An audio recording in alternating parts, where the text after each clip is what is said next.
Good evening, and welcome to Bedtime Sleep Story. Tonight, let us settle in together and drift slowly across the great and ancient continent of Africa, through the golden empires that once flourished there beneath the wide, warm sky. We will follow caravans of camels heavy with gold across the edge of the desert, wander the mud brick streets of Timbuktu, where scholars copied books by lamplight, sit in the shade of a great stone city in the south, and listen as the keepers of memory recite the long, proud history of kings. These were lands of gold and salt and learning, of wise rulers and patient farmers, of cities that gleamed in the sun while much of the world had never heard their names. There's nothing here to hurry for. The old kings sleep in their tombs, the markets have closed for the evening, and we are only quiet visitors, wandering through at dusk as the warm day softens into night. If these gentle journeys help you rest, a soft like or a follow, let's other tired minds find this peaceful place too. But for now, there's nothing you need to do. Loosen your shoulders, let your eyes grow heavy, and let the cares of the day drift away like dust settling on a warm evening road. And as the last light fades over the savannah, let us begin. Africa was home to great and wealthy empires that much of the world long forgot. Long ago, across the wide lands of Africa, there flourished powerful and wealthy empires with great cities, busy markets, fine learning, and immense riches in gold. Yet for a long time, much of the rest of the world knew little of them and remembered them hardly at all.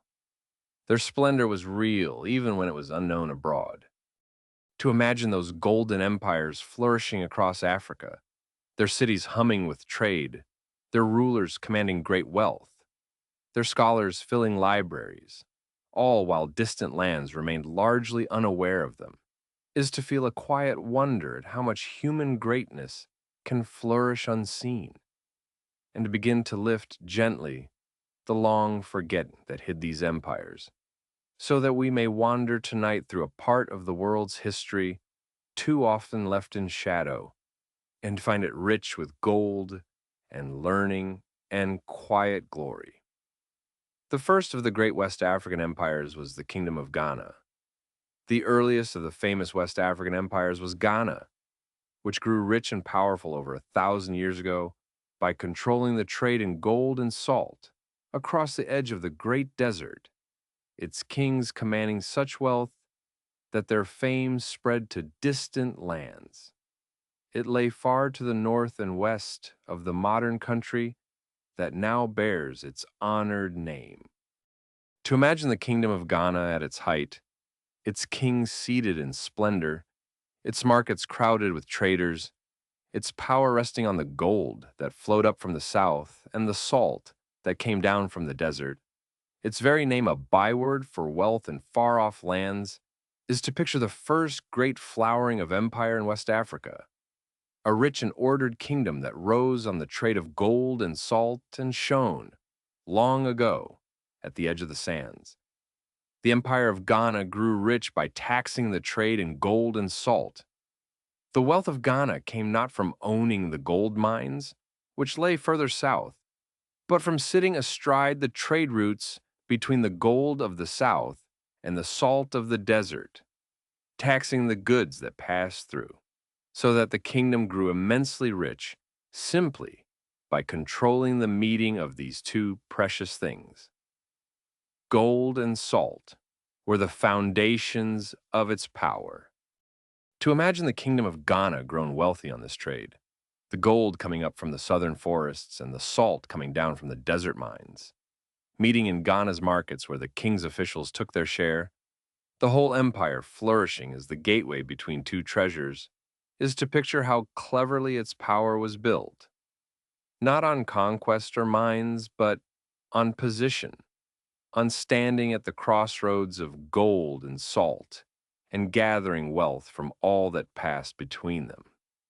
In these lands, salt was so precious it was traded weight for weight with gold.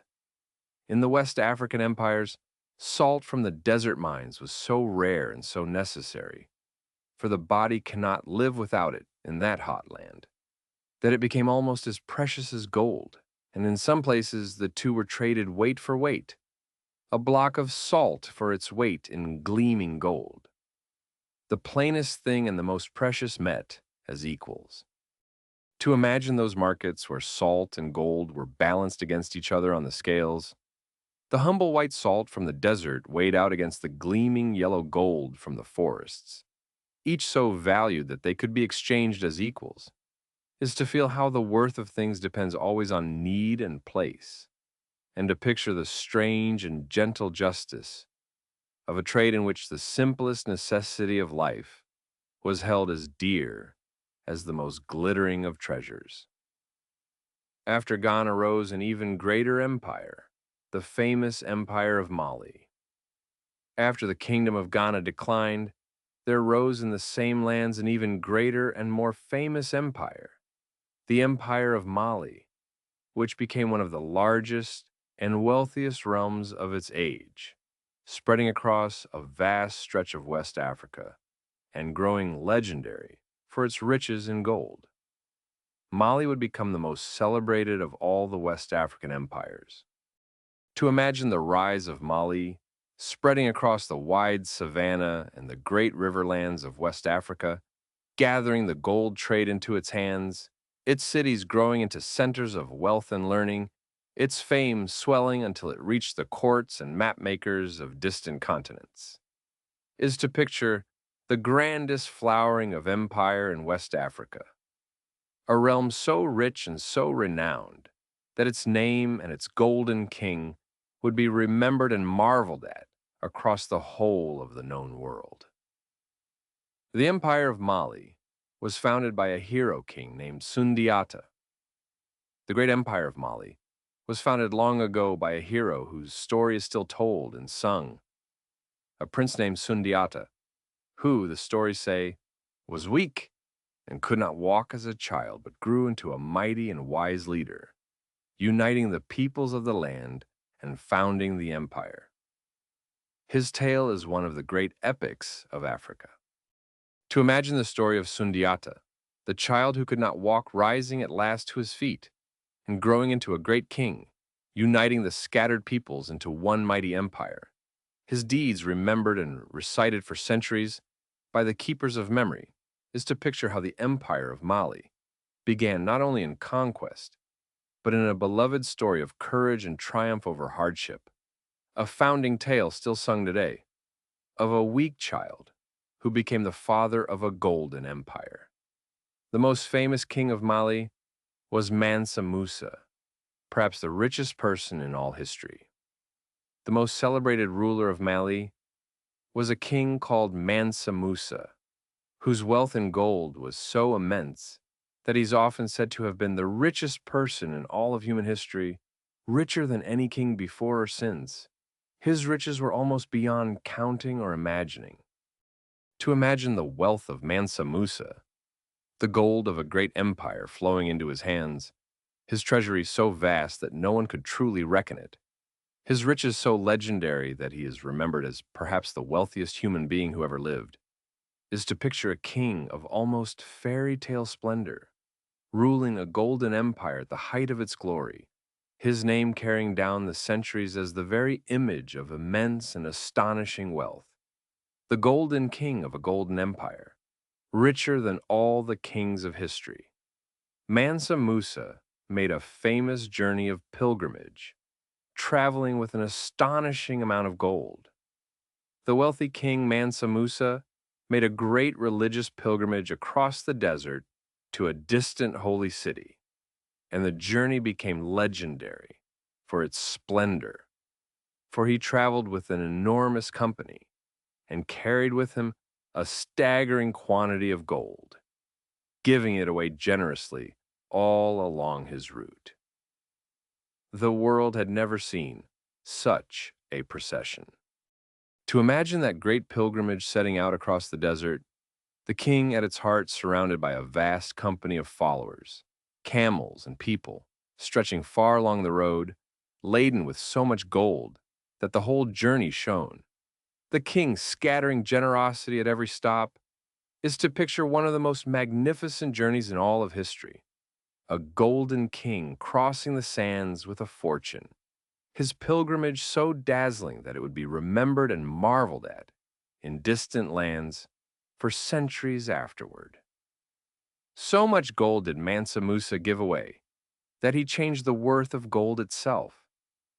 So generous was Mansa Musa with his gold on his great journey, giving it away freely in the cities he passed through, that he is said to have given out so much that the value of gold itself fell in those places for years afterward, an outpouring of wealth so vast that it shifted the very price of gold. His generosity was felt long after he had passed. To imagine the effect of all that gold poured out in the markets along his route, the streets briefly awash with the king's generosity, so much gold given away that it became for a time less rare and precious in those cities, the ripples of one man's wealth spreading through distant economies for years, is to grasp something of the sheer scale of Mansa Musa's riches, a wealth so great that simply by giving it away kindly, a single king could gently change the worth of gold across a part of the world. After his journey, Mali appeared on the maps of the world, marked by a golden king.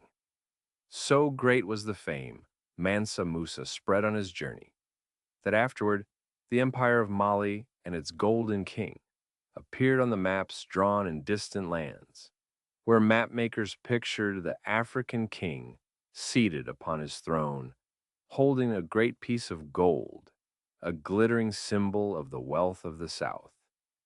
Mali had become known across the world. To imagine those old maps drawn far away, showing the empire of Mali in the heart of Africa, with its king pictured upon his throne, holding up a nugget of gold, the distant world's image of a realm of almost unimaginable wealth, is to picture how Mansa Musa's golden journey put his empire on the map of the world in the most literal way, so that for the first time, the rich kingdoms of West Africa shone in the imagination of distant lands marked by the figure of a golden king. At the heart of Mali stood Timbuktu, a city of gold, salt, and books. Among the great cities of the Empire of Mali was Timbuktu, which grew into a famous center of trade and, above all, of learning, where the gold of the south and the salt of the desert were traded, and where scholars gathered to study and to fill the city with books. Its name became a byword for a remote and wondrous place. To imagine Timbuktu at its height, its mud brick streets busy with traders and gold and salt, its markets loud and rich, and above all its scholars and students filling its libraries and schools, the city humming with both commerce and learning beneath the desert sun, is to picture one of the great cities of the medieval world, a place of wealth and wisdom on the edge of the sands, whose very name still carries to this day the romance of a far-off city of gold and books at the world's end. Timbuktu became one of the great centers of learning in all the world. Far from being a remote backwater, Timbuktu became one of the most important centers of learning of its age, with great schools and a famous university where thousands of students came to study religion, law, mathematics, astronomy, and medicine, and where books were among the most valuable of all goods. The city shone with scholarship as much as with gold. To imagine the scholarly glory of Timbuktu, its schools and university crowded with thousands of students from across Africa, its scholars teaching law and astronomy and medicine, its very streets a marketplace of ideas and learning, the pursuit of knowledge prized as highly as the trade in gold, is to picture a great university city, flourishing in the heart of Africa centuries ago, a beacon of learning on the edge of the desert, where the love of books and study burned as brightly as anywhere in the world. The libraries of Timbuktu held hundreds of thousands of precious books.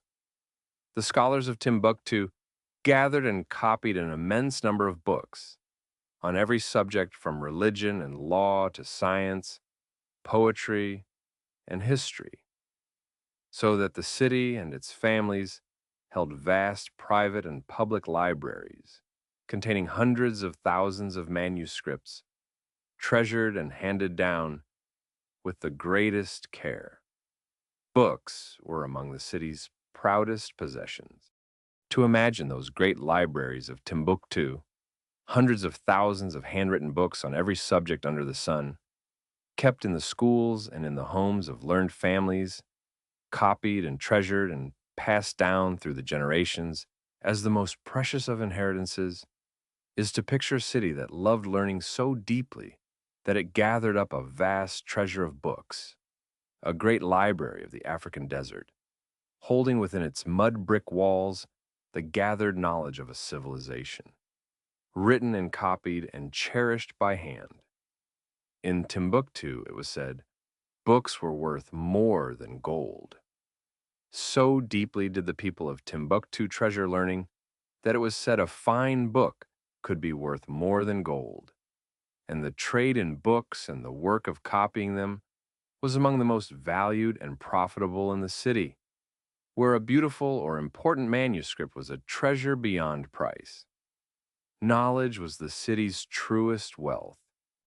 To imagine a place where books were prized above gold, where a learned manuscript was worth a fortune, and the copying of books was a respected and lucrative trade, where the truest measure of a family's wealth and standing might be the library it kept, is to picture the deep love of learning at the heart of Timbuktu, a city that, for all its riches in gold and salt, valued knowledge most of all, and held a single precious book to be worth more than its weight in the gleaming metal that made the empire famous. Many of Timbuktu's ancient books survive to this day, carefully hidden and saved. Despite the passing of centuries and many dangers, a great number of Timbuktu's ancient manuscripts survive to this day, kept and hidden and lovingly preserved by families and scholars who guarded them through hard times, so that the learning of the old city has not been lost, but carried down to our own age. The books outlived the empire that made them.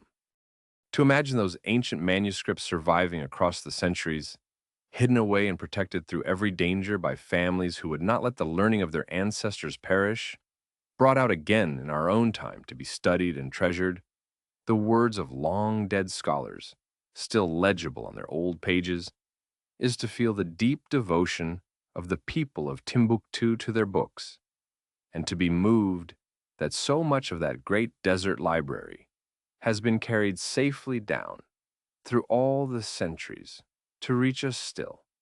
The great mosque of Timbuktu was built of mud and is mended every year by the whole town.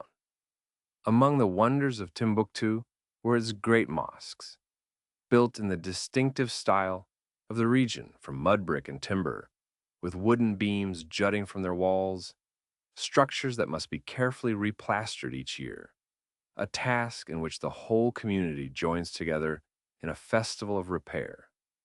The mud buildings live by the care of the people. To imagine one of these great mud mosques, its smooth earthen walls studded with the ends of wooden beams, rising warm and golden brown against the desert sky, and the yearly festival when the whole town gathers to replaster it with fresh mud, hands and laughter and shared work, renewing the building together, is to picture a kind of architecture that lives and breathes with its community, a great building of earth kept standing not once and forever, but lovingly, year after year, by the joined hands of all its people. A nearby city held a mosque of mud that is the largest earthen building in the world. Not far from Timbuktu, in the same region, stands a magnificent great mosque built entirely of mud brick with three tall towers and rows of jutting wooden beams, which is the largest building made of earth anywhere in the world, a masterpiece of the region's distinctive style. It rises golden and grand above its town.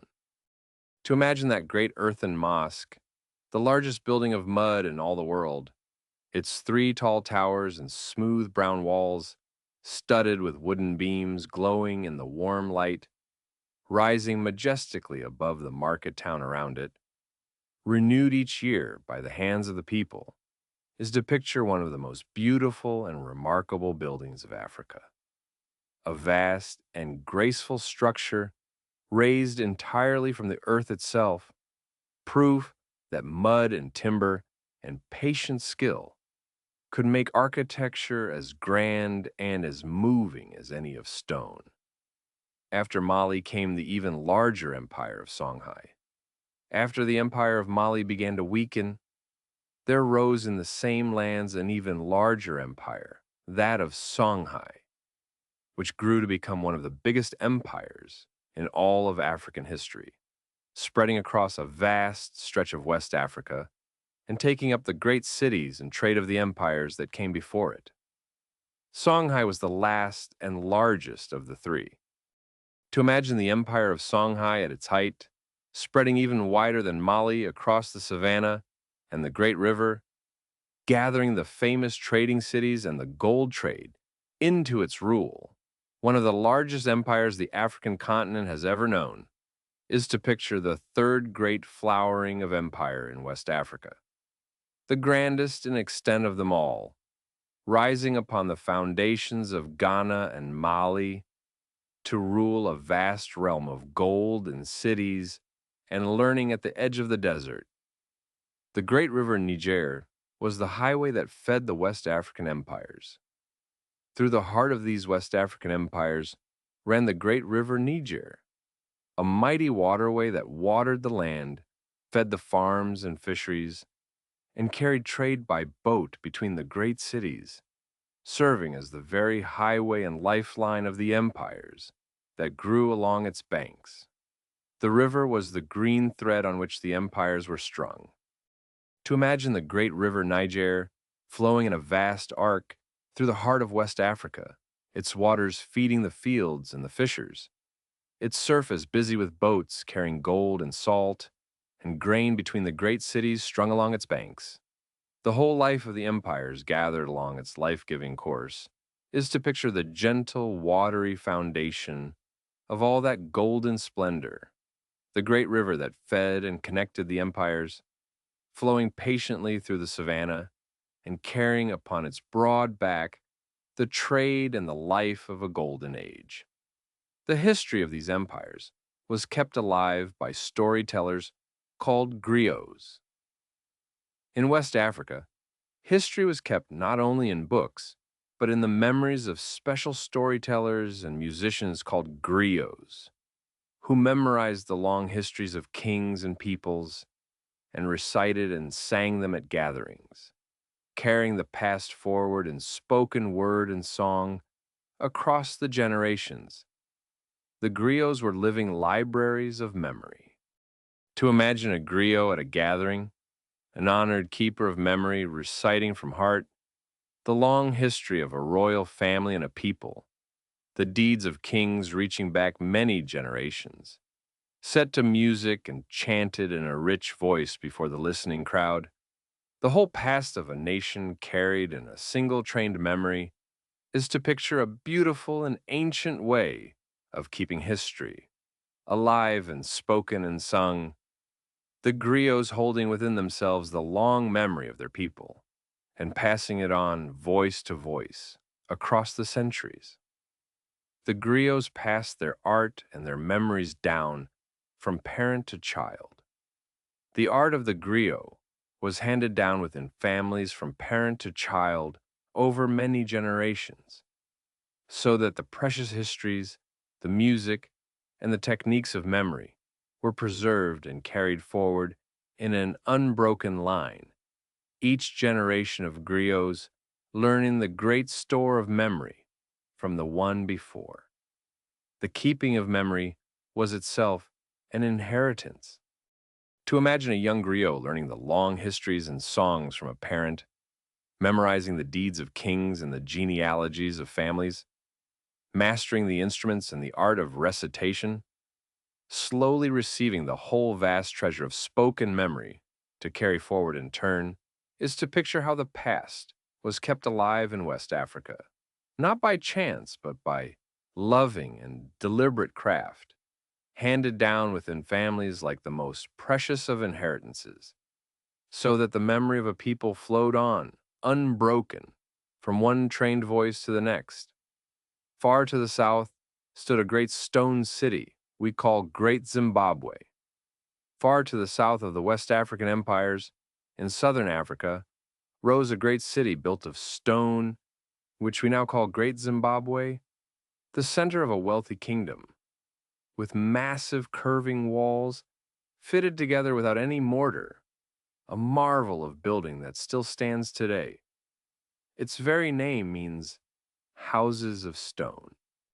To imagine Great Zimbabwe in its glory, its massive curving walls of fitted stone, enclosing a thriving royal city, its people prospering on cattle and on trade in gold and goods reaching to the distant coast, the great stone enclosure standing proud upon the African plain, is to picture a magnificent achievement of African building, a city of stone raised by a skilled and wealthy people, whose mighty mortarless walls have stood for centuries and still rise today, gray and grand, a lasting monument to a great southern African kingdom. The great walls of Zimbabwe were built without any mortar to hold them. The most remarkable thing about Great Zimbabwe is that its massive walls, some of them very tall and thick, were built entirely of carefully shaped stones, fitted so precisely together that they needed no mortar at all to hold them, standing by the sheer skill of their fitting for many centuries. The builder's craft alone holds the great walls up. To imagine those great walls, built of countless shaped stones laid so cleverly and precisely one upon another that they have stood firm for centuries without any mortar to bind them. The curving gray walls rising high and strong by the skill of their fitting alone, is to picture the mastery of the builders of Great Zimbabwe, who raised mighty and lasting walls not with cement, but with patience and precision, fitting stone to stone so perfectly that their great city has stood unmortared and unbowed through all the long centuries since. Within Great Zimbabwe stood a tall, mysterious tower of solid stone. Among the structures of Great Zimbabwe was a tall, solid, cone-shaped tower of fitted stone standing within the great enclosure, whose exact purpose is still not fully known, perhaps a symbol of the king's power or a great granary, rising mysterious and impressive among the curving walls. It is one of the city's most striking features. To imagine that tall stone tower standing within the great walls of Zimbabwe, solid and cone-shaped and finely built, rising silent and impressive among the enclosures, its true meaning now a gentle mystery, perhaps a sign of royal power or plenty, is to picture the air of grandeur and mystery that hangs about Great Zimbabwe, a city whose greatest monuments still keep some of their secrets. The tall stone tower standing patiently within the walls, holding its quiet mystery through the centuries beneath the wide southern sky. Great Zimbabwe grew rich on cattle and on gold, traded to the distant coast. The kingdom of Great Zimbabwe grew wealthy and powerful through its herds of cattle, a great source of wealth in southern Africa, and through trade in gold and other goods, which traveled from the interior all the way to the cities of the distant eastern coast and beyond, into the wider world of the ocean trade. Cattle and gold were the roots of its power. To imagine the wealth of Great Zimbabwe, its great herds of cattle grazing the surrounding lands, It's gold gathered from the interior and carried away to the trading cities of the far coast in exchange for goods from across the ocean, the whole kingdom prospering as a meeting point of inland riches and distant sea trade, is to picture how this great southern city built its splendor on the patient wealth of cattle and the gleaming wealth of gold, reaching out from the heart of southern Africa all the way to the shores of the distant sea. Along the eastern coast of Africa rose rich trading cities of the Swahili. Along the eastern coast of Africa, where the land met the Indian Ocean, there grew up a string of wealthy trading cities, the cities of the Swahili coast, which traded gold, ivory, and other goods from the African interior for the silk, spices, and porcelain of distant lands across the ocean. These coastal cities were rich and cultured meeting places.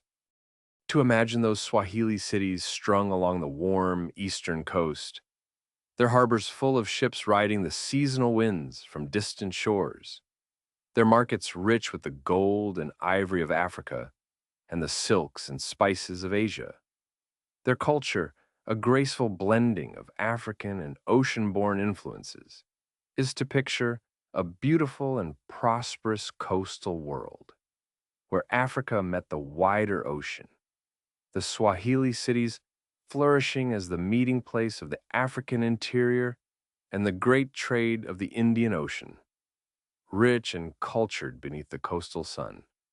One Swahili city, Kilwa, was so beautiful it amazed every traveler who saw it. Among the most splendid of the Swahili coastal cities was Kilwa, a wealthy island city whose fine stone buildings, great palace, and beautiful mosque so impressed travelers from distant lands that they wrote of it with wonder, calling it one of the most beautiful cities they had ever seen. Its splendor was famous far and wide. To imagine the city of Kilwa in its glory, set on its island by the warm sea, its fine coral stone buildings and its great domed palace and mosque rising above the harbor, its markets rich with gold and ivory, and the goods of the ocean trade, so lovely that distant travelers marveled at it, is to picture the height of the Swahili coast's splendor, a beautiful and wealthy city of stone by the Indian Ocean, gleaming and graceful, whose beauty was praised by all who came to its harbor from across the sea. In the far northeast rose the ancient and powerful kingdom of Axum. In the highlands of northeastern Africa, in what is now Ethiopia, there flourished long ago the ancient and powerful kingdom of Axum, a great trading empire that grew rich on the commerce between Africa, Arabia, and the lands beyond, and was counted among the great powers of its age. It was one of the oldest and greatest of African kingdoms. To imagine the kingdom of Axum in its glory, set in the green highlands of northeastern Africa, its merchants trading ivory and gold and goods across the Red Sea and far beyond, its power and wealth so great that it was reckoned among the foremost kingdoms of the ancient world, is to picture one of Africa's most ancient and impressive empires, a highland kingdom of traders and builders that rose to greatness long ago, commanding the commerce of the seas and standing tall among the great powers of its distant age. The kingdom of Axum raised tall stone monuments, the tallest carved from single stones. The kingdom of Axum was famous for raising tall stone monuments, great carved pillars of stone set up to honor its kings, some of them among the largest single pieces of stone ever quarried, shaped, and raised by human beings, standing tall against the highland sky. They are wonders of ancient engineering.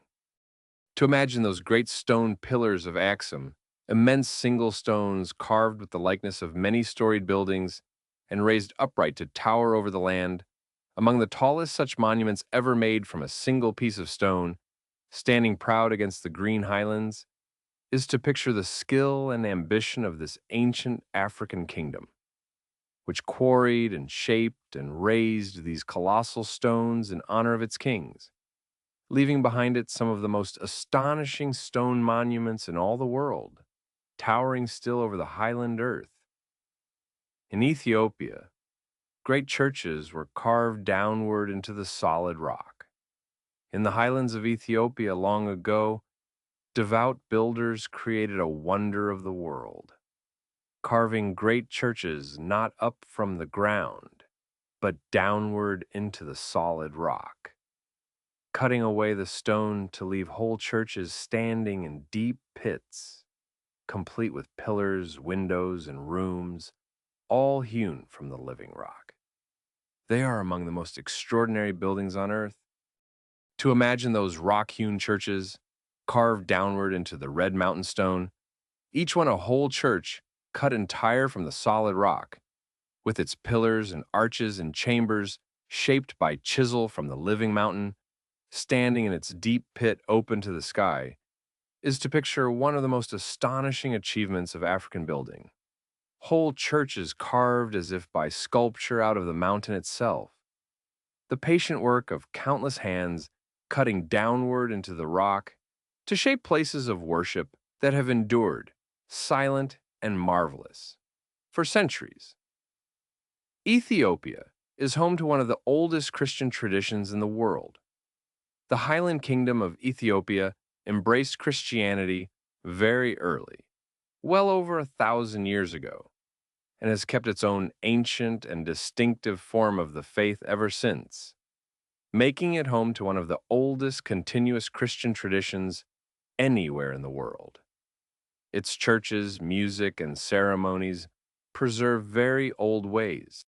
To imagine the ancient Christian tradition of Ethiopia, kept unbroken in the Green Highlands for well over 1,000 years, its rock-hewn churches and its old chants and its distinctive ceremonies preserving forms of worship of a great antiquity, a faith carried faithfully down through the centuries in its own unique way, is to picture the deep age and continuity of this highland kingdom, which received its faith long ago and has cherished and preserved it ever since, so that in the churches of Ethiopia, one may still glimpse a Christianity of remarkable and beautiful antiquity, kept alive in the African highlands.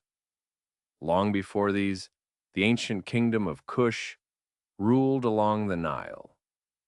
Far back in the ancient world, along the upper reaches of the great river Nile, south of Egypt, there flourished the kingdom of Kush, an old and powerful African civilization that traded, built, and at times grew so strong that its kings even ruled over Egypt itself for a time.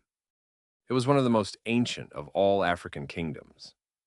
To imagine the kingdom of Kush flourishing along the Nile in the deep antiquity of the world, its cities and temples rising beside the great river, its kings powerful enough at times to rule even over Egypt to the north, its civilization ancient and accomplished, is to picture one of the oldest African kingdoms of all, a great Nile civilization in the deep past, trading and building and ruling along the river for many centuries, a southern neighbor and sometime ruler of ancient Egypt, flourishing in the dawn of recorded history.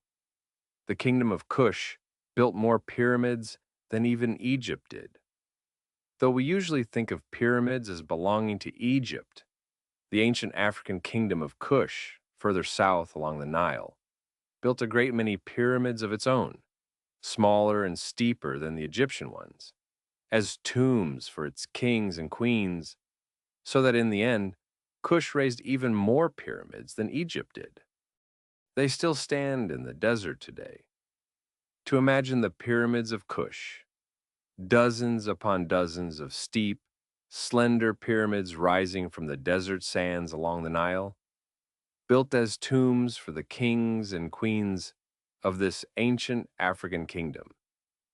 Even more numerous than the famous pyramids of Egypt to the north is to picture a less famous but remarkable wonder, a whole landscape of African pyramids standing in the desert, the tombs of a great Nile kingdom, slender and steep and many, keeping their long watch over the sands. The kingdom of Kush was sometimes ruled by powerful warrior queens. The ancient kingdom of Kush was notable for being ruled, at various times, by powerful queens who governed in their own right, leading their people and even their armies. Women of great authority remembered for their strength and their rule. These warrior queens held real power in the ancient African world. To imagine those powerful queens of Kush ruling their ancient kingdom in their own right, governing with authority, and at times leading their people through difficulty and danger, remembered down the ages for their strength and their command, is to picture a remarkable feature of this old African kingdom, which honored and was led by powerful women, its warrior queens standing among the notable rulers of the ancient world, governing their Nile kingdom with a strength and authority that has kept their memory alive through all the long centuries since. In West Africa rose the kingdom of Benin, famous for its great bronze artworks.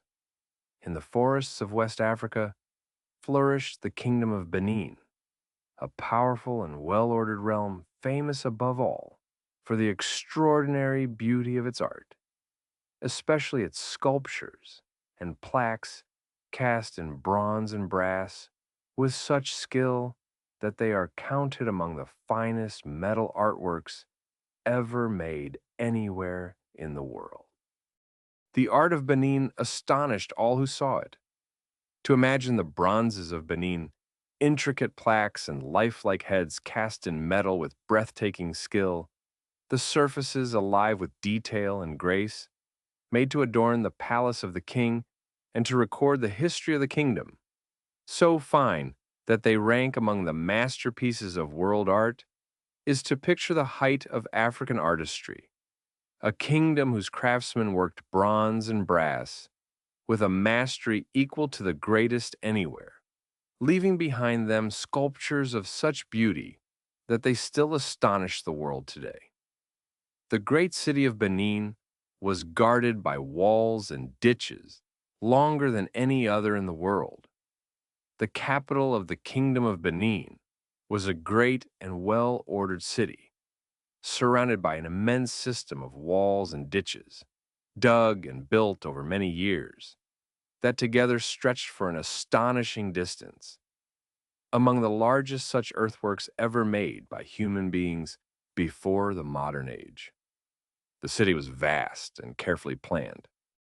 To imagine the great city of Benin behind its enormous walls and ditches, the earthworks stretching for a length almost beyond belief, enclosing a large and well laid out city of broad streets and fine houses, and the great palace of the king, is to picture a magnificent and ordered African capital, a city so large and so carefully built that the walls and ditches guarding it were among the greatest earthworks in the whole history of the world, the proud and well-planned heart of a powerful forest kingdom.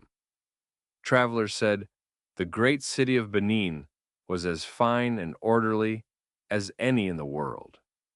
When travelers from distant lands first saw the great city of Benin, they wrote of it with admiration, describing its broad, straight streets, its fine, large houses, its order and cleanliness, and the splendor of the royal palace, comparing it favorably to the great cities of their own homelands. The city's order and beauty impressed all who came.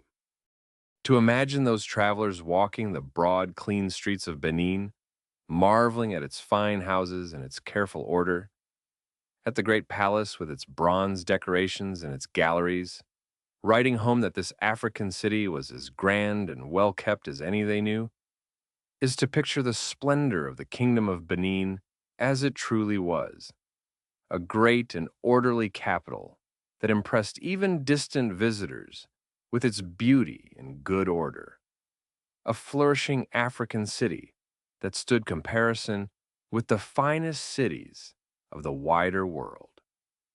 The famous bronzes of Benin recorded the kingdom's whole history in metal. The wonderful bronze plaques and sculptures of Benin were not only beautiful, but served as a kind of history, recording the kings, the great events, the ceremonies, and the life of the kingdom in metal, so that the art itself preserved the memory of the realm, a history cast in bronze. The bronzes were both art and record.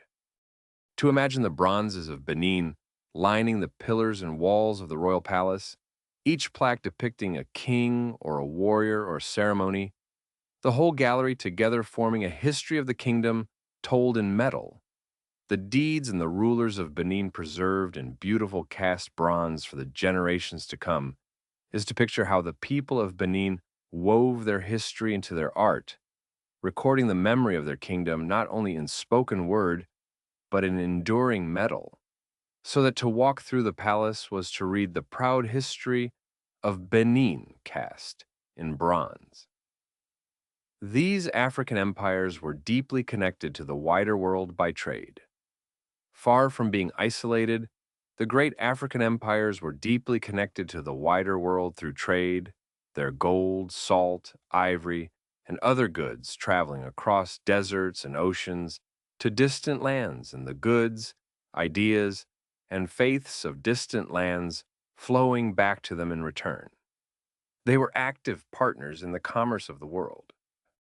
To imagine these African empires as part of a great web of world trade, their gold flowing north across the desert and east across the ocean, their cities receiving in return the goods and books and ideas of distant continents, the whole rich exchange binding Africa to Europe and Arabia and Asia, is to picture how connected and cosmopolitan these empires truly were, not cut off and alone, but woven into the great trade of the world, sending out their treasures and drawing in the riches and learning of distant lands across the deserts and the seas.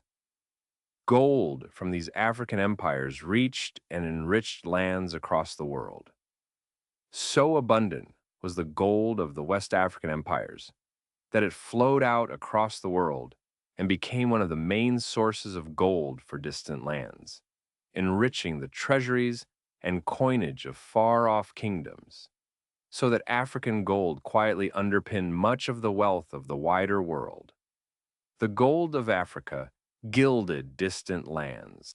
To imagine the gold of these African empires traveling out across the deserts and seas to distant continents, filling the treasuries of far-off kings and turning into the coins of distant realms, so much African gold flowing outward that it became a foundation of wealth for lands that knew little of where it came from, is to picture the quiet, immense importance of these empires to the wider world, their gold gilding the crowns and filling the coffers of distant kingdoms, the hidden African source of much of the world's gleaming wealth. The trade across the great desert was carried by patient caravans of camels.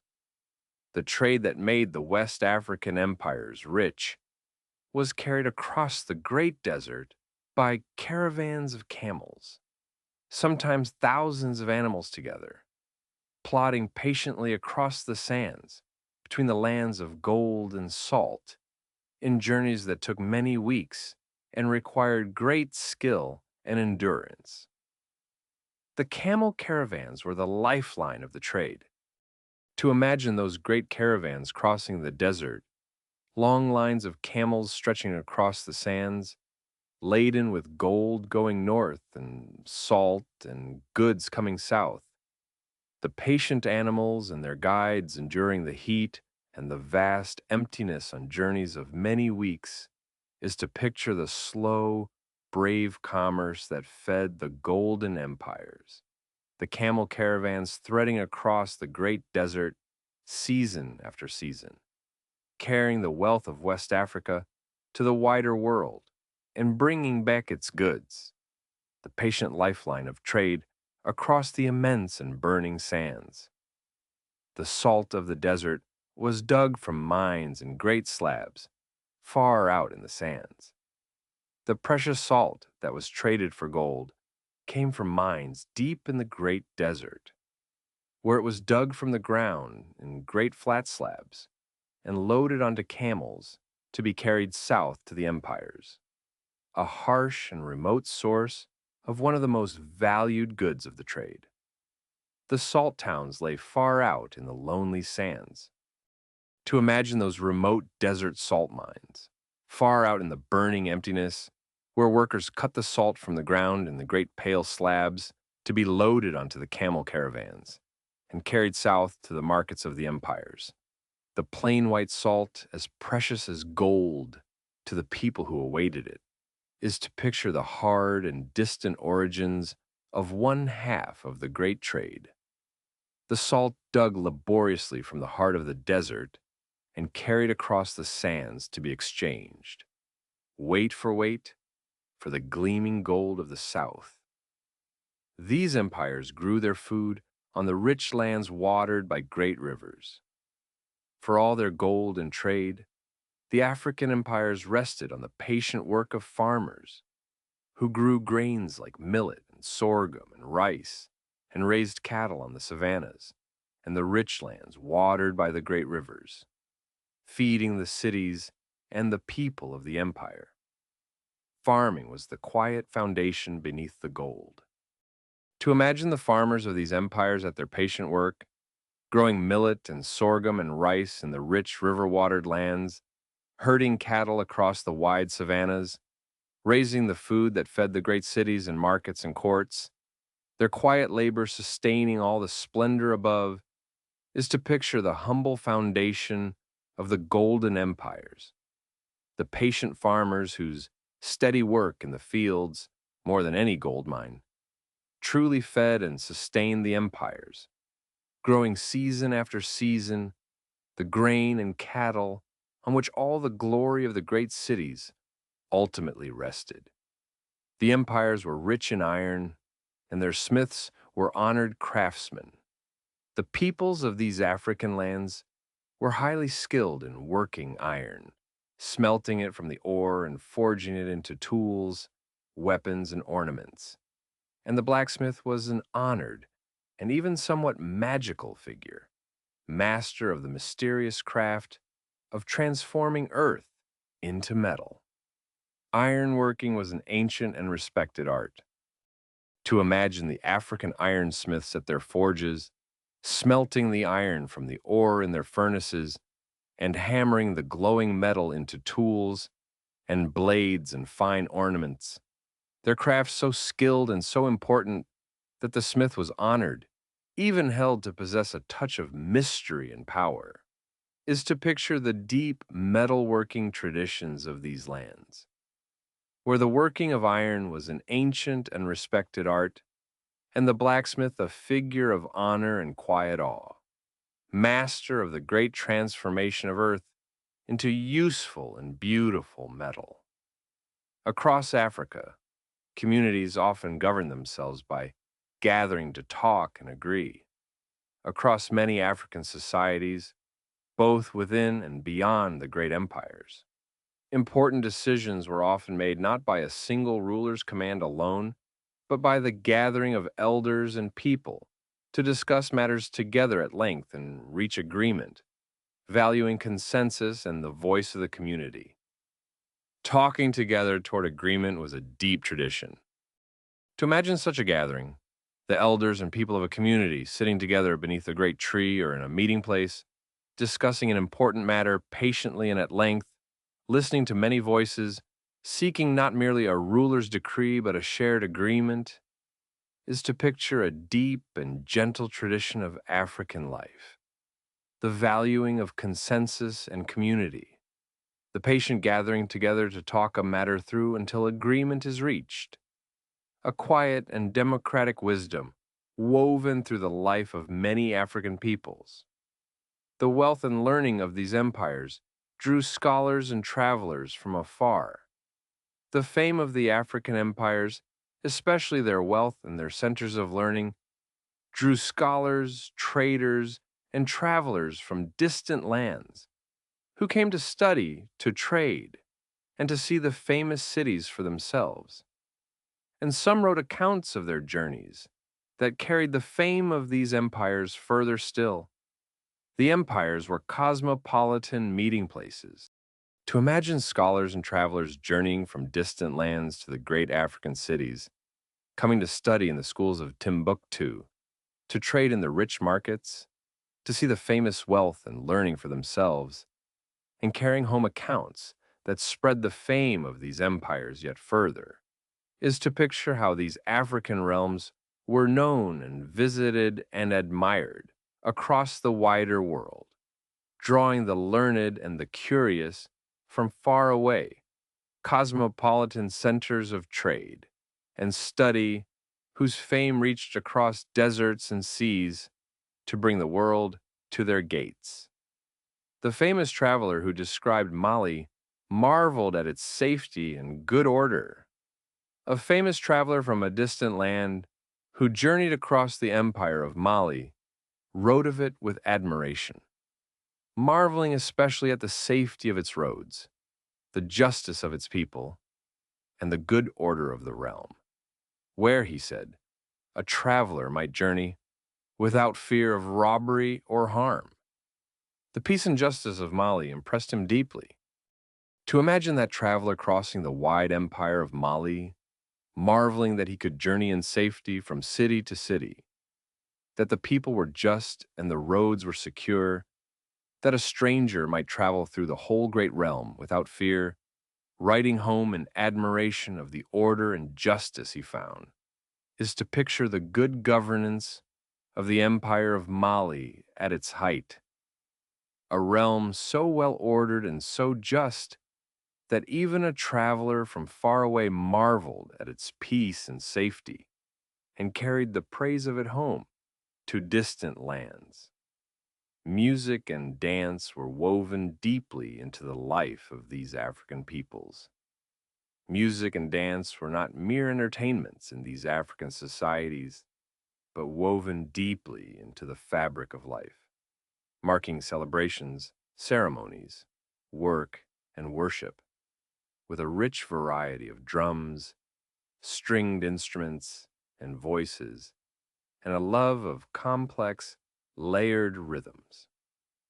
Life was lived to the sound of music. To imagine the music of these African empires filling their celebrations and ceremonies, the layered beating of many drums, the plucking of stringed instruments, the rising of many voices in song, the people moving together in dance, music woven through every important moment of life from work to worship to celebration, is to picture how deeply music lived at the heart of these cultures, not set apart for special occasions only, but threaded through the whole of life, the rich and intricate rhythms of Africa, sounding through the days and nights of the golden empires. Africa gave the world many instruments, including ancestors of ones we love today. The musical genius of Africa gave rise to a great variety of instruments, including many kinds of drums, stringed instruments, and others, some of which, carried across the world in later times, became the ancestors of instruments beloved everywhere today. The music of Africa would in time touch the whole world. To imagine the rich variety of African instruments, the many drums of every size and voice, the plucked and bowed stringed instruments, the gourds and bells and flutes, and to think how some of these would in time travel across the world and shape instruments and music beloved by people everywhere, is to picture the deep and far-reaching musical gift of Africa, the birthplace of rhythms and instruments whose influence would one day spread across the whole earth, so that the music of the golden empires and their peoples flows on, transformed, in the music the whole world loves today. The peoples of these empires followed many faiths, often side by side. Across the African empires, people followed a variety of faiths, the older traditional religions of their ancestors, alongside in time Islam in the north and west, and Christianity in the northeast, and these often existed side by side, with rulers and peoples blending old and new ways. The empires were lands of many beliefs. To imagine the religious life of these empires, the ancient traditional faiths of the ancestors, honored alongside the newer faiths that arrived through trade and travel, peoples and even rulers, often keeping old customs while embracing new beliefs. The different faiths living together across the wide realms is to picture the rich and tolerant spiritual life of the golden empires, lands where many ways of believing flourished side by side, the old and the new woven gently together, the people honoring their ancestors and their gods in a great variety of faiths beneath the wide African sky. The king of Mali was approached with deep respect in ceremonies of great dignity. The kings of these great empires were treated with deep respect and approached through ceremonies of great dignity and formality. The ruler seated in splendor, surrounded by his court, his officials and musicians and guards, the whole arrangement expressing the majesty and order of the realm. The court of the king was a place of solemn splendor. To imagine the court of the king of Mali, the ruler seated in magnificence upon his dais, surrounded by his richly dressed officials and his musicians and the bearers of the symbols of his power, those who approached him doing so with deep and formal respect. The whole scene expressing the dignity and order of a great and golden realm is to picture the solemn splendor of these African courts where the majesty of the king was surrounded by ceremony and beauty. The very arrangement of the court proclaiming the greatness and good order of the empire. The empires traded for and treasured beautiful glass beads from distant lands. Among the goods that flowed into the African empires through trade were beautiful glass beads, made in distant lands and prized in Africa for their color and beauty, used in jewelry and ornament, and as a form of wealth, traded across the deserts and seas in great quantities. The bright beads were treasured and worn with delight. To imagine the bright glass beads flowing into the African empires through the trade, strung into necklaces and sewn onto clothing, prized for their color and used as ornament and wealth, the markets bright with their many hues, is to picture one of the gentler goods of the great trade. The lovely beads carried from distant workshops across deserts and seas to delight the people of the empires, adding their bright colors to the adornment and the markets of the golden realms. Small jewels of glass treasured and worn beneath the warm African sun. The people of these lands wove beautiful cloth, rich with color and pattern. The peoples of these African empires were skilled weavers and dyers, making beautiful cloth in rich colors and intricate patterns, each region with its own distinctive styles and meanings. The finest cloth being highly valued and worn with pride on important occasions. Fine cloth was both beautiful and full of meaning. To imagine the beautiful woven cloth of these lands, dyed in rich and glowing colors and woven into intricate patterns, each design carrying its own meaning and beauty. The finest cloth treasured and worn with pride at celebrations and ceremonies, is to picture the deep artistry of African weaving and dyeing, the making of cloth not merely for use, but as a high and meaningful art. Each region's distinctive patterns and colors, a source of pride and identity. The people of the Golden Empires clothed in the beauty of their own skilled hands. The famous indigo cloth of these lands was dyed a deep and beautiful blue. Among the most prized of the cloths of West Africa was that dyed with indigo, a plant that gives a deep, rich, beautiful blue, the dyeing of which was a skilled craft, producing cloth of a glowing blue so fine it was treasured and traded widely and worn as a sign of wealth and beauty. The deep blue indigo cloth was famous and beloved.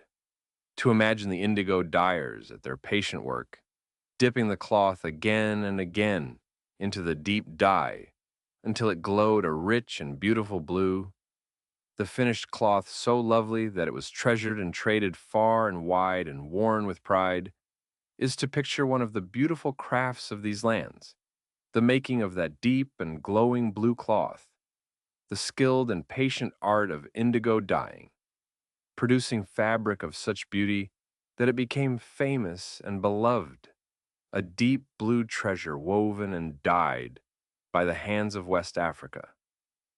Great markets were the lively, colorful hearts of the empire's cities.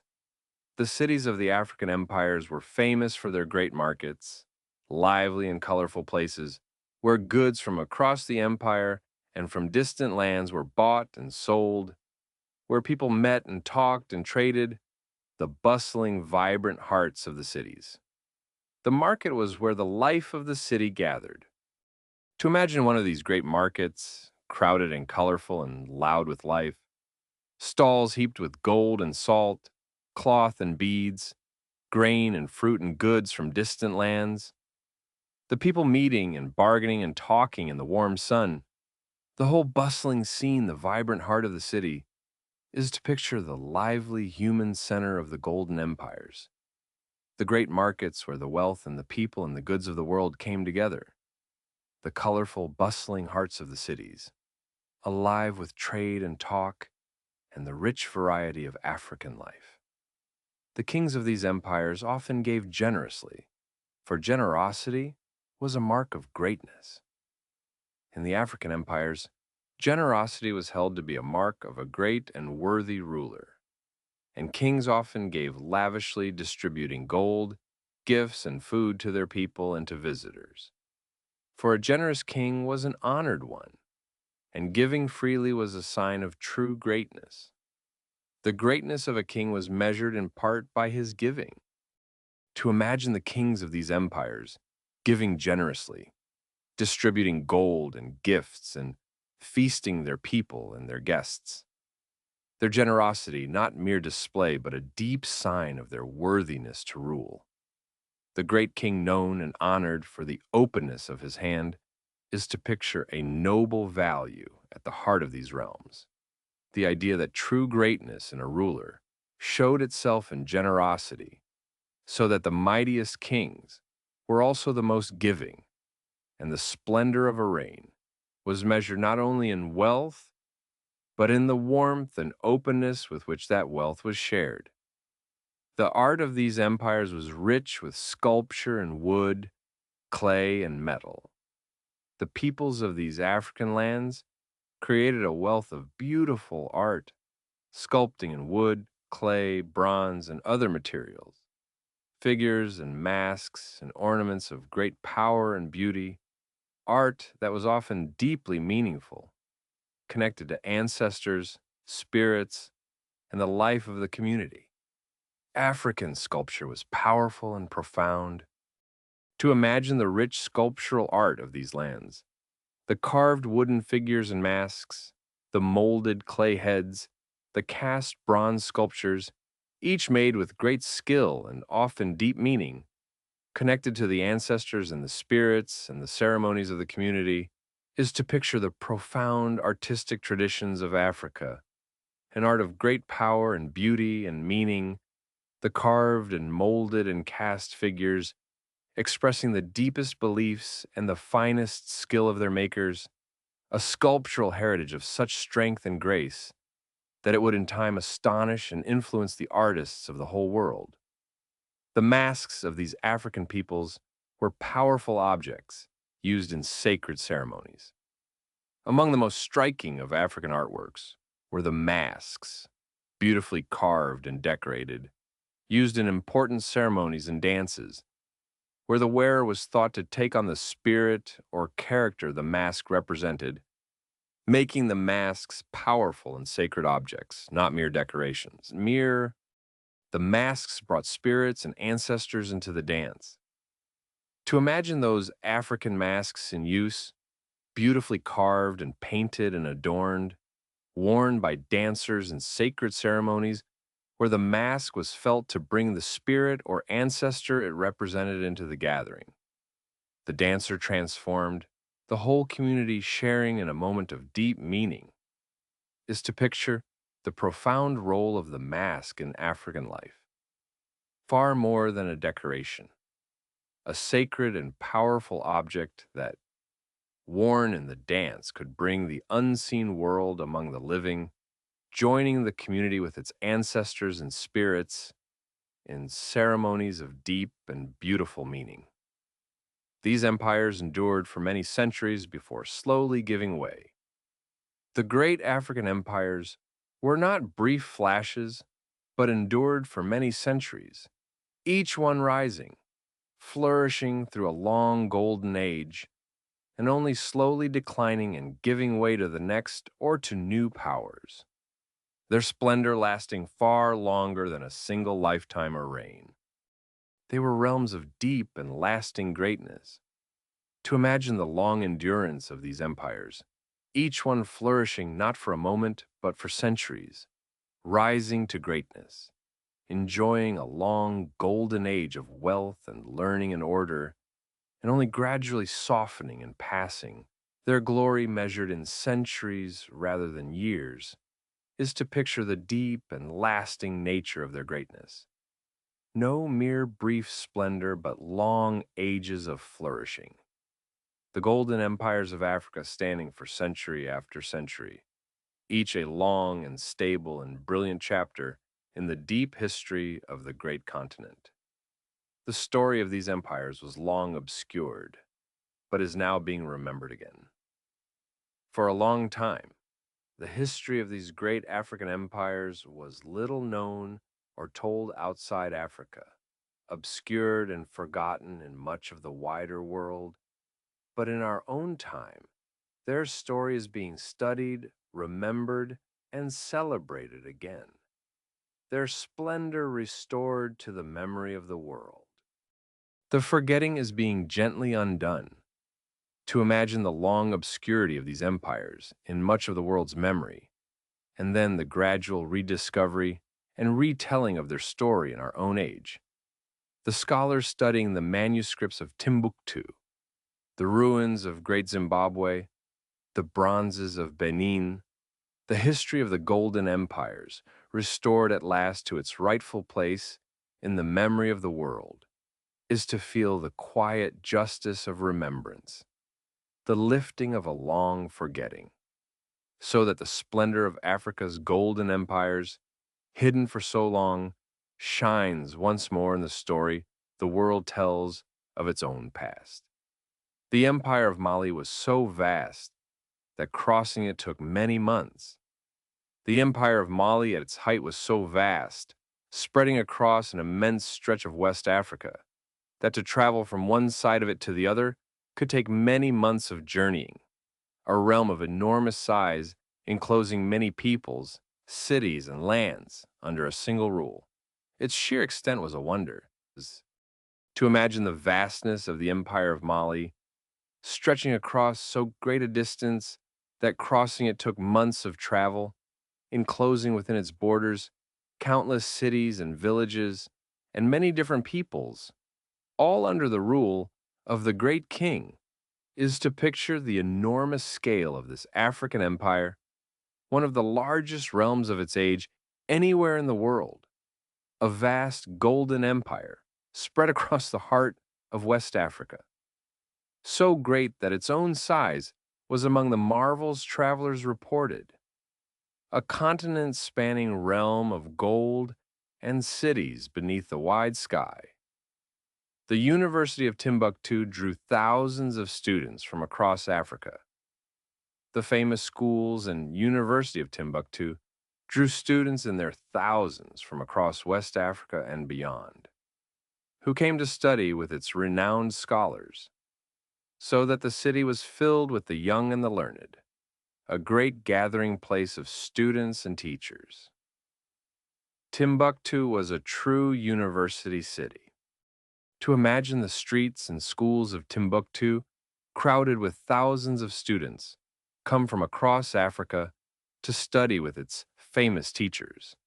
The city alive with learning and debate, young scholars filling its courtyards and libraries, drawn from far and wide by the city's fame as a center of knowledge, is to picture Timbuktu as the great university city it truly was, a place where learning drew the young from across a continent, its schools and university famous far and wide, the desert city humming not only with the trade in gold, but with the eager pursuit of knowledge by thousands of students.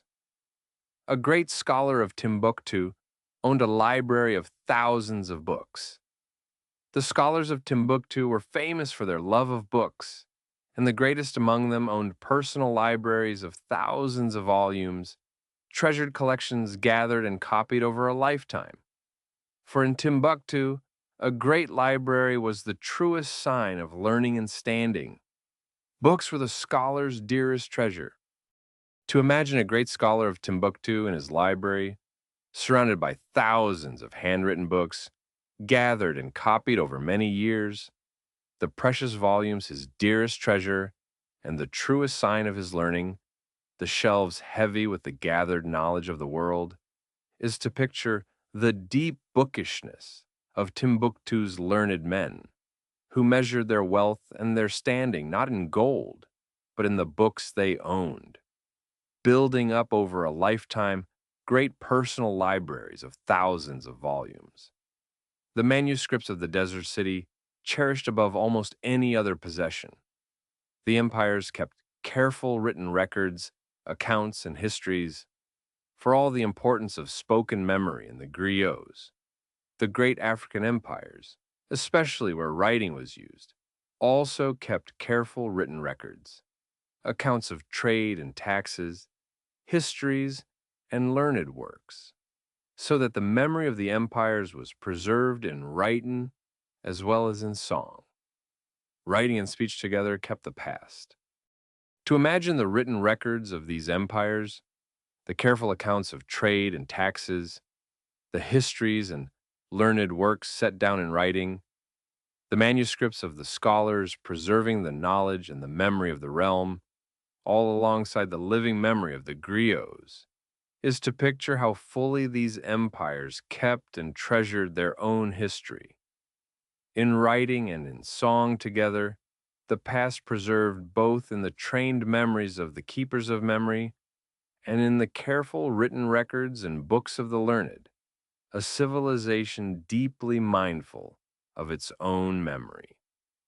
The gold of West Africa was gathered from the earth in distant southern forests.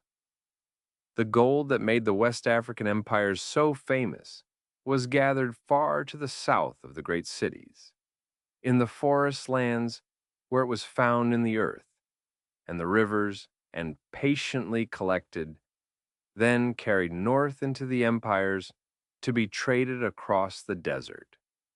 The source of the gold lay in the distant green forests. To imagine the gathering of the gold in those distant southern forests, the patient collecting of the precious metal from the earth and the rivers, the gold then carried north along the trade routes into the great empires and their markets.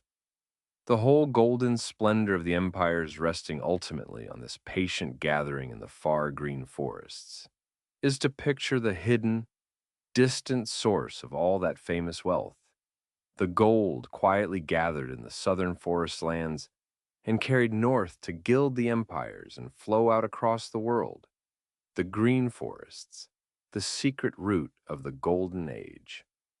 These empires were skilled in medicine and healing, with deep knowledge of plants. The peoples of these African lands had their own deep traditions of medicine and healing, with rich knowledge of the healing properties of plants and herbs, and skilled healers who treated the sick with remedies built up over generations of careful observation and practice. Their healing arts were ancient and accomplished. To imagine the healers of these empires at their work, drawing on a deep and ancient knowledge of healing plants and herbs gathered over many generations, treating the sick with remedies tested by long experience, their medical knowledge a treasure passed down with care, is to picture the accomplished healing arts of these lands, traditions of medicine rich with the careful knowledge of the natural world. The healers of Africa, skilled in the use of plants and herbs to ease and cure, their wisdom built up patiently over the generations into a deep and effective art of healing.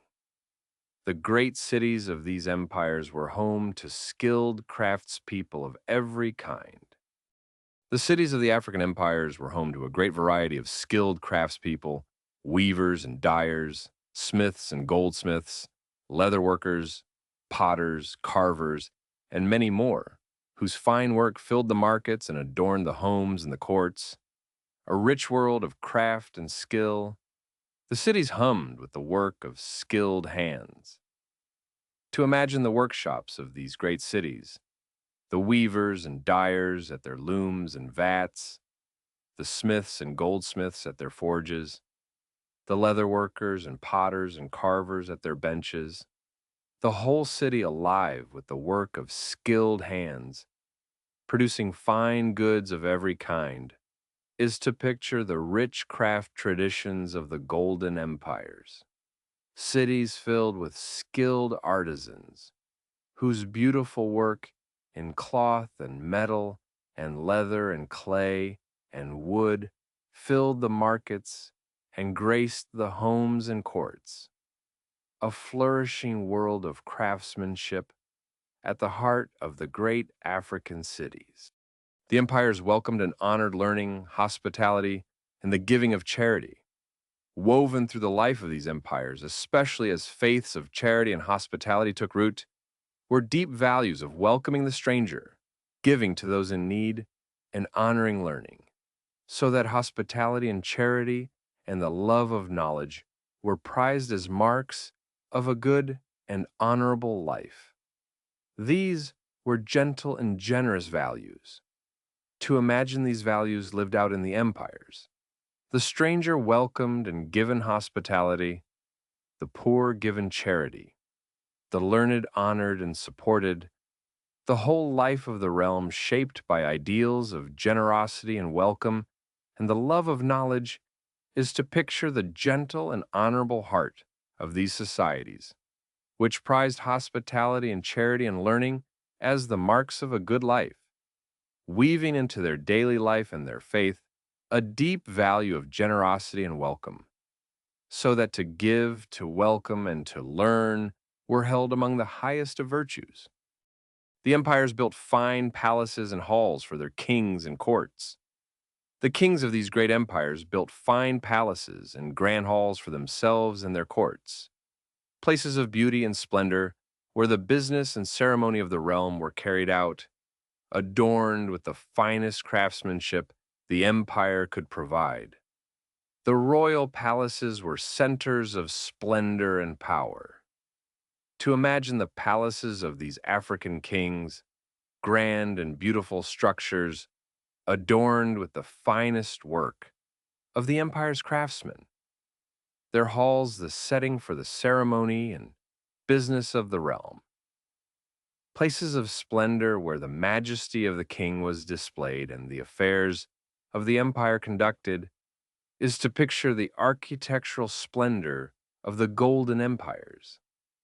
The fine palaces and halls raised for their rulers, beautiful and grand, the proud centers of royal power and ceremony, adorned with bronze and cloth and carving. The splendid hearts of the great realms where kings held court and majesty.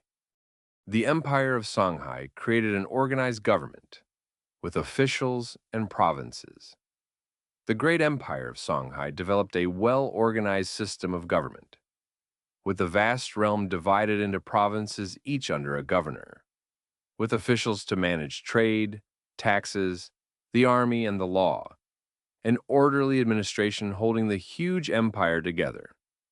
Songhai was governed with care and order.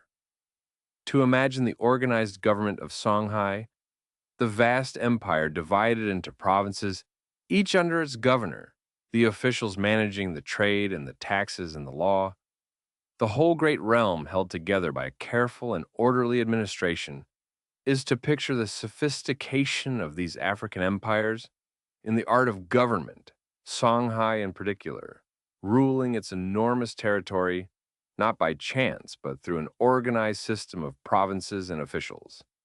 A careful administration that held the largest of the West African empires together in order across its vast and varied lands. The Empire of Songhai even had a kind of navy with war canoes on the Great River. So important was the Great River Niger to the Empire of Songhai that the empire maintained fleets of large canoes upon it, used for transport, for trade, and even as a kind of navy to control and defend the river. The lifeline of the realm. The river was guarded by fleets of canoes. To imagine the great canoes of Songhai plying the river Niger, large vessels carrying goods and soldiers, controlling and defending the great waterway that was the lifeline of the empire, a kind of river navy guarding the heart of the realm, is to picture the importance of the river to Songhai and the empire's mastery of it. The fleets of canoes upon the Niger, serving as transport and trade and defense, the empire reaching out to command its great river as surely as it ruled its lands. The waterway guarded and used as the vital artery of the realm. The peoples of these empires built in many styles, from stone to mud to wood. The great variety of African peoples and empires built in a great variety of styles, in stone in the south and the highlands, in mud brick in the desert lands, in wood and other materials in the forests, each style suited to its place and materials, and each with its own beauty. African architecture was rich and varied.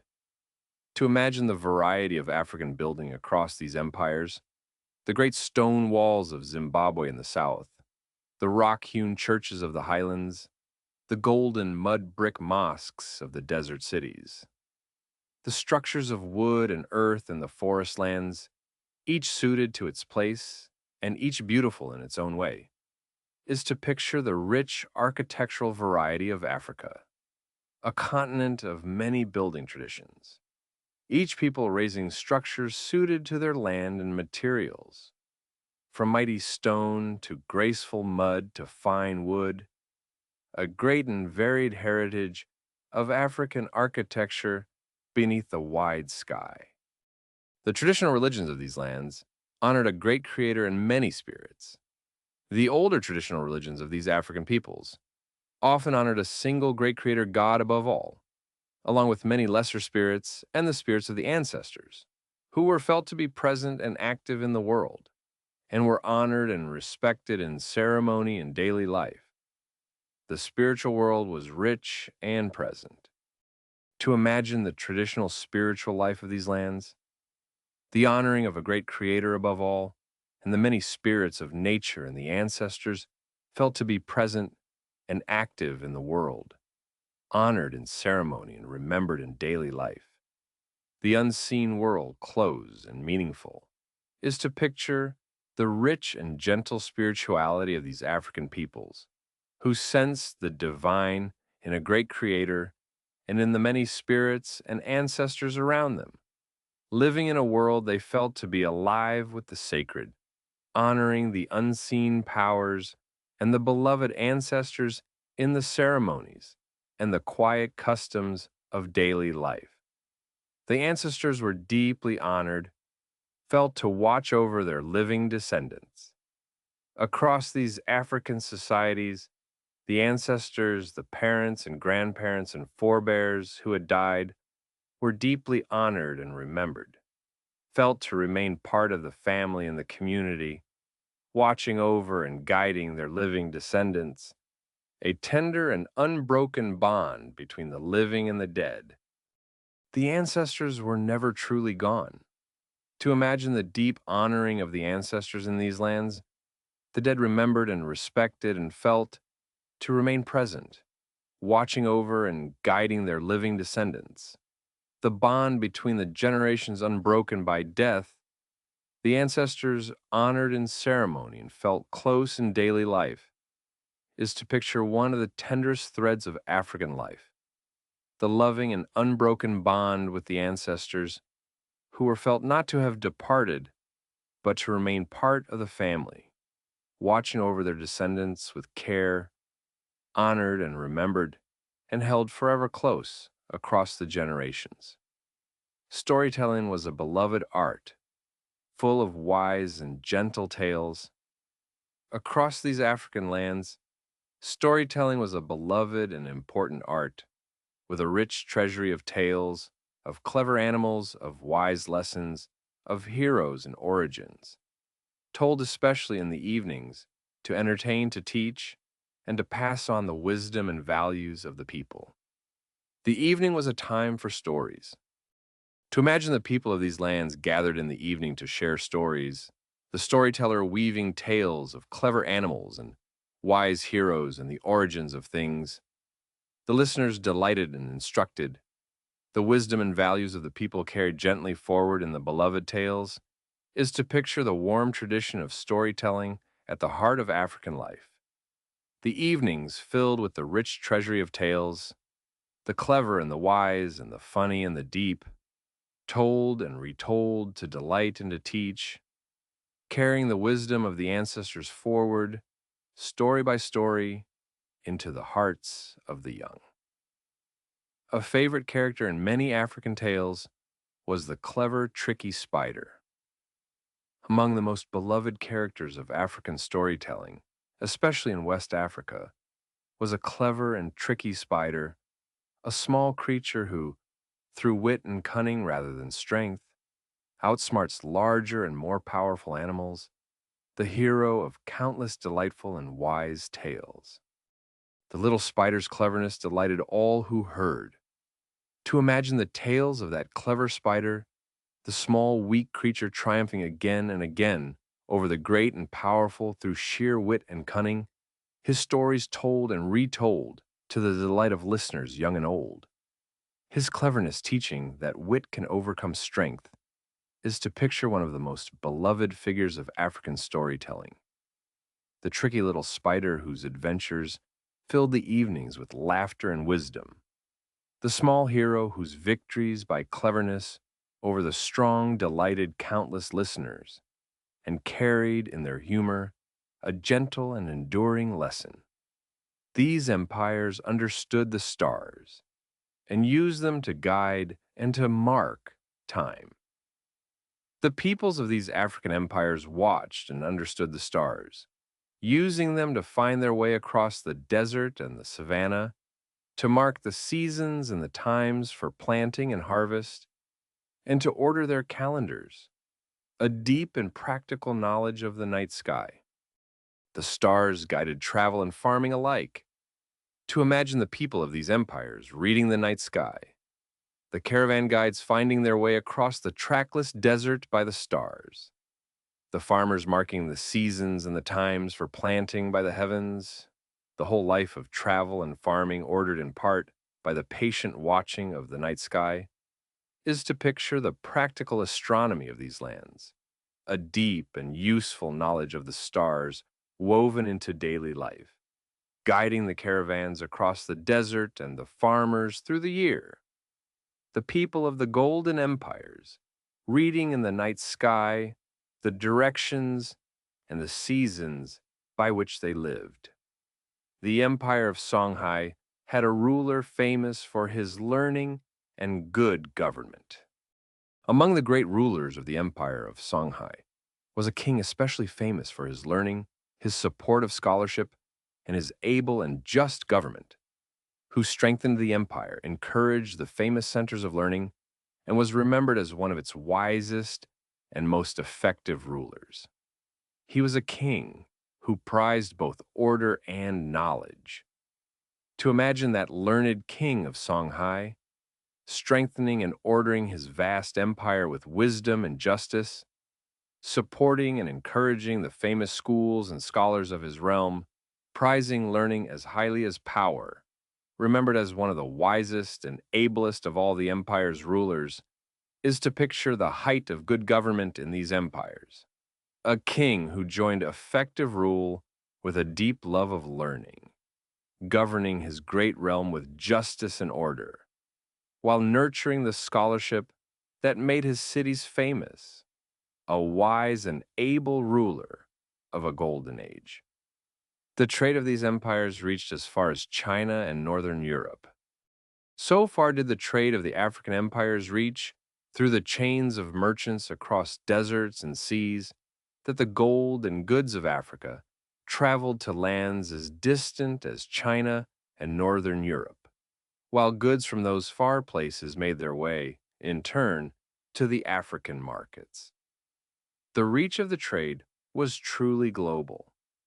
To imagine the vast reach of this trade, the gold of West Africa traveling at last to lands as distant as China and the north of Europe, and the goods of those far places making their way back across the world to the markets of the African empires, the whole great web of commerce binding Africa to the farthest corners of the known world, is to picture how deeply connected these empires were to the entire globe, their wealth and goods reaching across the whole of the known world and drawing back in return the products of the most distant lands, a truly global trade centered on the gold of Africa. The peoples of these empires loved colorful, meaningful proverbs and sayings.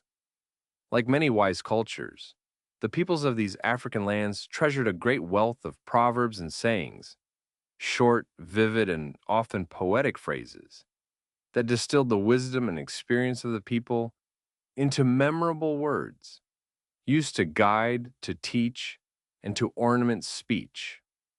The proverbs were small treasures of wisdom. To imagine the rich store of proverbs treasured by these peoples, each one a tiny crystal of wisdom polished by long use, offering in a few vivid words some gentle truth about life, patience, kindness, or the way of the world, quoted and treasured and woven through everyday speech, is to picture the deep love of wisdom and of language in these cultures, which gathered the experience of generations into short and beautiful sayings, so that the hard-won understanding of the ancestors might be carried lightly forward, a whole philosophy of life, folded into a handful of memorable, gently glowing words. A famous proverb says that it takes a whole village to raise a child. Among the most beloved of African proverbs is the gentle wisdom that it takes a whole village to raise a child, expressing the deep value placed on community, on the shared care and responsibility of all for the young, and on the bonds that tie a people together. It is a saying of warmth and togetherness. To imagine the warm truth in that beloved proverb, that a child is raised not by parents alone, but by the whole community, all sharing in the care, the teaching, and the love of the young, the bonds of the village holding and nurturing each child together, is to feel the deep value placed on community and shared care in these African cultures. The understanding that we are all responsible for one another, and especially for the young, a gentle and generous wisdom that has spread from Africa to be loved and quoted around the world, reminding us all of the warmth and strength of community. These African cultures place deep value on family and community. At the very heart of these African societies lay a deep value placed on family and community, on the bonds between kin and neighbors, on shared responsibility and mutual care, so that a person was understood not as a lone individual, but as part of a web of family and community relationships. Belonging was at the center of life. To imagine the deep value of family and community in these cultures, the strong bonds between kin and neighbors, the shared responsibility and mutual care, the sense of each person as part of a living web of relationships rather than a lone individual, is to picture one of the deepest and gentlest values of African life. The profound importance of belonging, of family and community. The understanding that we are made and sustained by our bonds with others, and that the truest wealth of a life lies in the warmth and strength of its ties to family, neighbors, and community. The empires were full of music made by drums of every size and voice. Among the most characteristic sounds of these African empires was the music of drums, made in a great variety of sizes and voices, from deep, booming drums to high, quick ones, played together in rich and intricate rhythms for ceremony, celebration, communication, and joy. The drums were the heartbeat of African music. To imagine the music of the drums in these lands, the great variety of them from deep and booming to high and quick, played together by skilled hands in rich, layered, intricate rhythms, sounding through ceremonies and celebrations and filling the air with their complex and joyful beat, is to picture the deep importance of the drum in African music and life. The many drums playing together in rhythms of marvelous richness and complexity, the very heartbeat of the music of the golden empires, sounding through the days and nights of celebration and ceremony beneath the warm African sky. Some African drums could even carry messages across great distances. So sophisticated was the African mastery of the drum that certain drums were used to carry messages across great distances. The skilled drummer beating out patterns that echoed the rhythms and tones of speech, so that news could travel from village to village far faster than a person could walk. The drums could speak across the land. To imagine those talking drums carrying messages across the land, the skilled drummer beating out patterns that mirrored the very tones and rhythms of speech, the message passing from village to village far faster than any walker, news and warnings and announcements traveling on the voice of the drums, is to picture a remarkable African achievement. The turning of the drum into a means of speaking across great distances. The talking drums carrying their messages swiftly across the land, an ingenious and beautiful way of sending word far and fast. The very rhythms of speech beaten out and understood across the miles. The gold of Africa was worked by skilled goldsmiths into objects of great beauty. The abundant gold of these empires was not only traded away, but worked by skilled African goldsmiths into beautiful ornaments, jewelry, and objects, crafted with great artistry to adorn the kings, the nobles, and the wealthy. The gold transformed by skilled hands into treasures of beauty. The goldsmiths turned the precious metal into art. To imagine the African goldsmiths at their delicate work, transforming the abundant gold of the empires into beautiful ornaments and jewelry and treasures, crafting the precious metal with great skill into objects to adorn the kings and nobles. The gold made not merely into money but into art is to picture the artistry that surrounded the famous wealth of these empires. The skilled goldsmiths turning the gleaming metal into treasures of beauty, so that the gold of Africa adorned its own kings and nobles in the form of exquisite ornaments. The wealth of the empires made lovely by the hands of their own master craftsmen. The empires traded for fine horses, prized for war and for splendor. Among the goods the West African empires valued and traded for were fine horses, brought across the desert from the north, prized for use in war and as symbols of wealth and status, the possession of many fine horses being a mark of a powerful ruler or noble. The horses were precious and prestigious. To imagine the fine horses brought across the desert into the empires, prized for war and for the splendor and status they conferred, the great rulers and nobles maintaining many of these precious animals as a mark of their power and wealth, is to picture another of the valued goods of the trade. The fine horses carried south across the sands to the empires, treasured both for their use in war and as glittering symbols of status and power. The possession of these precious animals marking the greatness of a king or noble, adding their splendor to the courts of the golden realms. The empires loved poetry, and their poets praised kings and recorded great deeds. The peoples of these empires loved poetry, and their poets composed verses to praise the kings, to record great deeds, and to celebrate beauty and wisdom.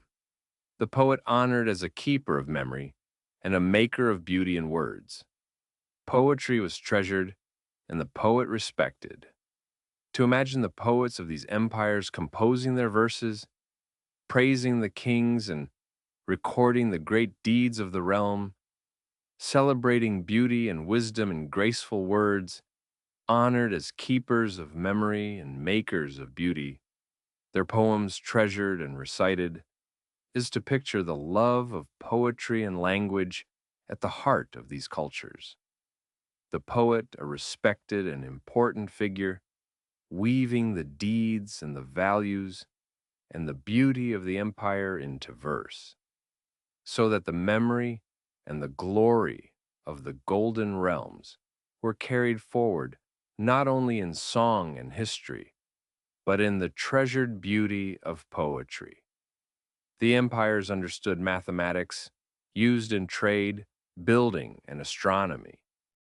The scholars and traders of these empires had a good command of mathematics, used in the complex business of trade and taxation, in the building of their structures, and in the astronomy studied in the centers of learning. A practical and learned knowledge of number.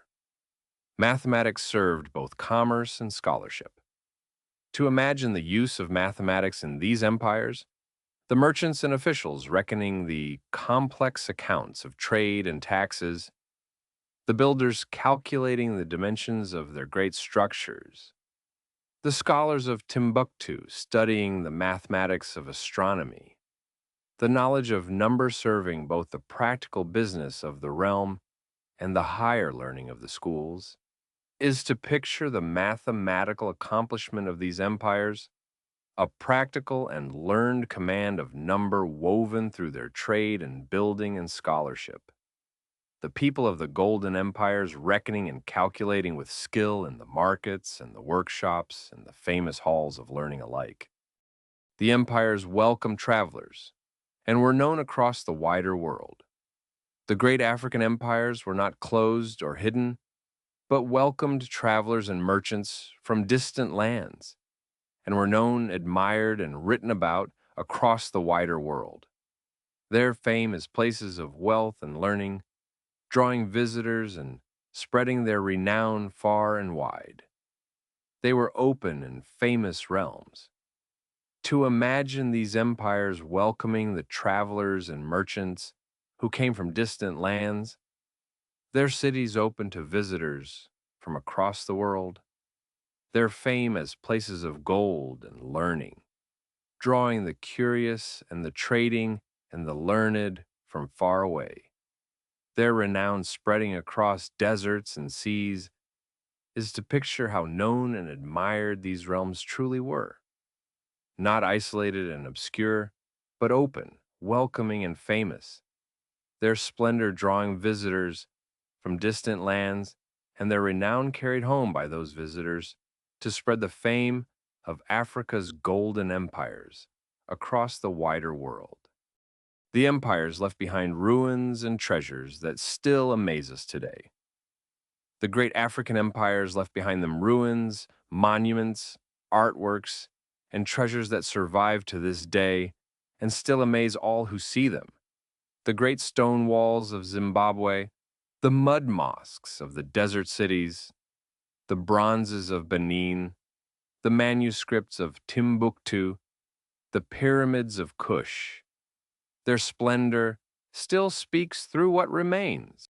To imagine the surviving wonders of these empires, the mighty stone walls of Great Zimbabwe, the golden mud mosques of Timbuktu and its neighbor, the exquisite bronzes of Benin, the ancient manuscripts of the desert scholars, the slender pyramids of Kush along the Nile, all standing or preserved to amaze us still, is to picture how much of the splendor of these empires endures. The ruins and treasures that have survived the centuries to speak to us today of the greatness that made them, the lasting monuments of Africa's golden empires, still standing beneath the wide sky to fill us with wonder. The bronzes and artworks of these empires now grace museums around the world. Many of the finest artworks of these African empires, especially the famous bronzes of Benin and other treasures, now rest in museums around the world, where they're admired by countless visitors as some of the great masterpieces of human art, their beauty recognized at last across the globe. The art of Africa is honored worldwide.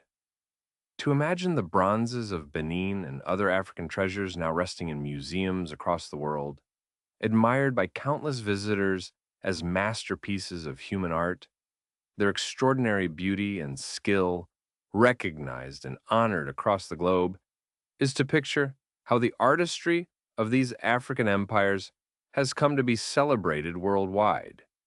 The magnificent bronzes and sculptures and ornaments of Africa honored at last as some of the finest art humankind has ever made, gracing the museums of the world and filling all who see them with admiration for the genius of the golden empires. The story of these empires reminds us how rich and varied Africa's past truly was. The story of these golden empires reminds us how rich, varied, and accomplished the history of Africa truly was. A continent of great empires and cities, of gold and learning and art, of skilled craftspeople and wise rulers, a history of splendor too long overlooked. Africa's past was deep and glorious. To imagine the full richness of Africa's history revealed in these empires, a continent not of one story, but of many great civilizations, of empires and cities and universities, of gold and bronze and books, of wise kings and skilled craftspeople and devoted scholars, a deep and glorious past too long left out of the world's telling, is to feel the importance of remembering these empires, which remind us how rich and varied and accomplished the history of the great continent truly was, a heritage of splendor and achievement deserving fully to be known, honored, and told. These empires were part of the great shared story of all humankind. The golden empires of Africa were not a story apart, but a vital part of the great shared history of all humankind, connected by trade and travel to the wider world, contributing their gold and their goods and their learning to the common life of humanity, their story belonging to us all. They were part of the one human family. To imagine these African empires as part of the one great shared story of humankind, connected by trade and learning to the wider world, contributing their gold and goods and knowledge to the common store of human civilization, their splendor a part of the heritage of us all, is to feel the deep unity of human history, in which the golden empires of Africa take their rightful and honored place, not a story apart, but a shining chapter in the one great history of the human family, woven together with all the others into the common inheritance of humankind. The empires teach us that greatness has flourished in every corner of the earth. Perhaps the deepest lesson of these African empires is that human greatness in wealth, in learning, in art, in good government has flourished in every corner of the earth, in places too often overlooked, so that no part of the world is without its splendid history and its proud achievements. Greatness has bloomed everywhere. To imagine the gentle truth these empires teach, that splendor and learning and great achievement have flourished in every part of the world, including those too often left out of the story, that the great continent of Africa raised empires and cities and universities to rival any, that human greatness has bloomed in every land, is to feel a deep and gladdening truth, that no corner of the earth is without its glory, that the whole human family in every place has raised its own splendor and that the story of human greatness is written gloriously across the whole of the world. The whole splendor of these empires can be felt in a single piece of African gold. If we wish to hold the whole splendor of Africa's golden empires in our hands, we might do it with a single ornament of African gold, gathered in the southern forests, carried north across the desert by patient caravans, worked by a master goldsmith into a thing of beauty to adorn a great king, and shining still with the wealth of a golden age. In that one ornament is the whole story. To imagine holding such a piece of African gold, feeling in its weight and beauty the forests where it was gathered, the deserts it crossed, the master hands that shaped it, the great king it adorned. The whole splendor of the golden empires gathered into a single gleaming ornament is to hold the entire shining story of Africa's golden age in the palm of one's hand. The gold that gave the empires their fame and their glory, worked into beauty and shining still across the centuries. The learning of these empires reminds us that wisdom has many homes. The great centers of learning of these empires, above all Timbuktu with its universities and libraries, remind us that the love of knowledge and the pursuit of wisdom have flourished in many places across the world, that learning has many homes, and that the light of scholarship has burned brightly in Africa as everywhere. Wisdom has no single homeland.